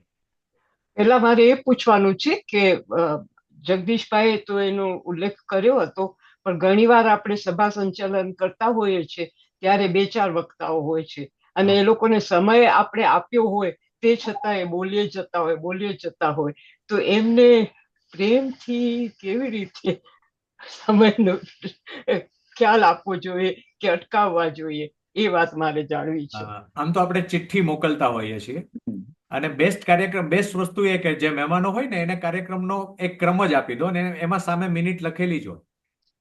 તે છતાં પણ નથી, ઘણીવાર એકવાર માઇક હાથમાં આવે છે પ્રેમથી ચિઠ્ઠી મોકલવાની અને રિક્વેસ્ટ કરવાની કે સર હવે ઘંટી પણ વગાડીએ છીએ. આ ઘંટી વગાડે, ઘણા તો જબ્બો ખેંચે છે, નંબર 2 લખી નાખો, જબ્બાઈ ખેંચવા પડે છે, એવું થાય છે.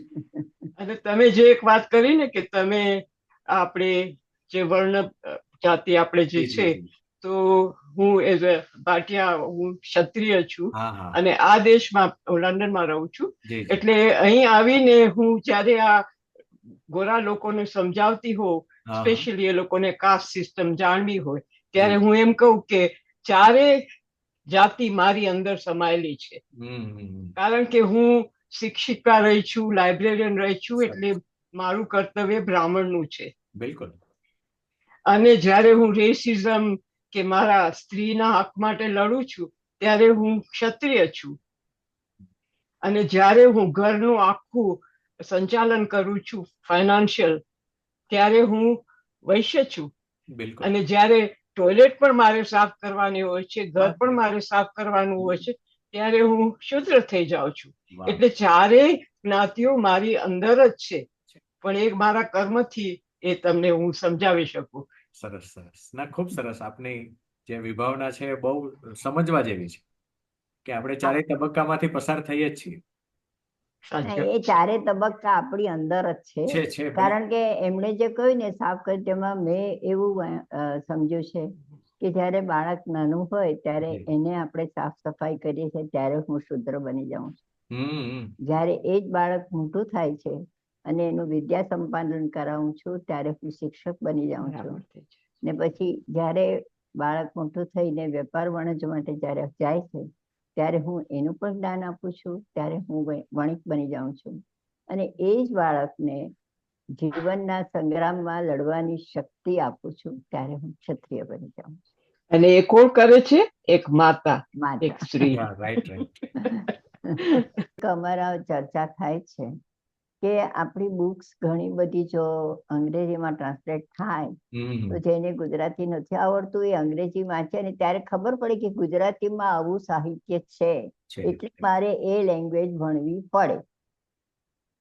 એટલે જેટલું ઇંગ્લિશમાં ટ્રાન્સલેશન થાય અને આપણા ગુજરાતી લોકો જેને ગુજરાતી આવડતું નથી એ વાંચે ત્યારે ખ્યાલ આવે કે ઓહો, ગુજરાતીમાં પણ આટલું બધું સરસ સાહિત્ય છે.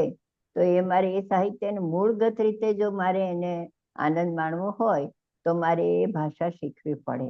આમ ગુજરાતી ભાષા શીખવાનો પણ એમને મન થાય. એટલે ભાઈએ વદનભાઈએ કહ્યું એમ કે બને એટલા પુસ્તકો જો ઇંગ્લિશમાં અનુવાદ થાય તો ખૂબ સરસ મળે, ખૂબ સરસ થાય. મોટા ભાગની આપણી સારી કૃતિઓનો હિન્દી ઇંગ્લિશમાં અનુવાદ થયો જ છે, અને હજુ જે બાકી છે એ મિત્રો તક ઝડપી લો. હવે આ સમય છે તમારી પાસે. હું તમને કહું કે મુનશીના જે છે રાજાધીરાજ છે કે પાટણની પ્રભુતા છે, આવા બધા જે ગોવર્ધનરામ ત્રિપાઠીનું સરસ્વતચંદ્ર જી, અમુક જે આપણા જે પુસ્તકો છે એનું જો થાય ટ્રાન્સલેશન તો ખૂબ સરસ રીતે આપણી ભાષાનો પ્રચાર એ રીતે પણ સારી રીતે થઈ શકે છે.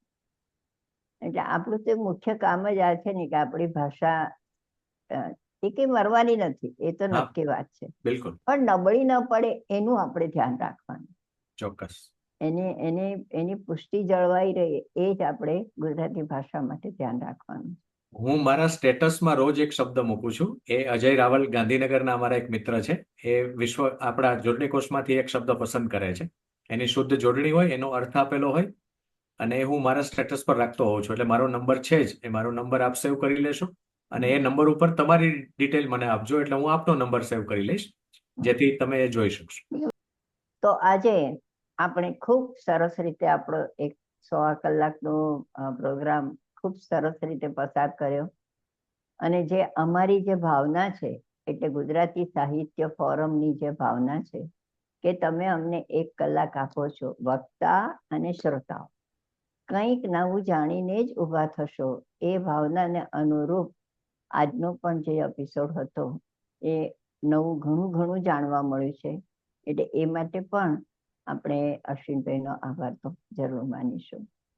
અને અશ્વિનભાઈ, આપે અમને ખૂબ સરસ રીતે સમજાવ્યું. બધાના અહીંયા બહુ સરસ આવે, perfect pronunciation made for a very satisfying listening.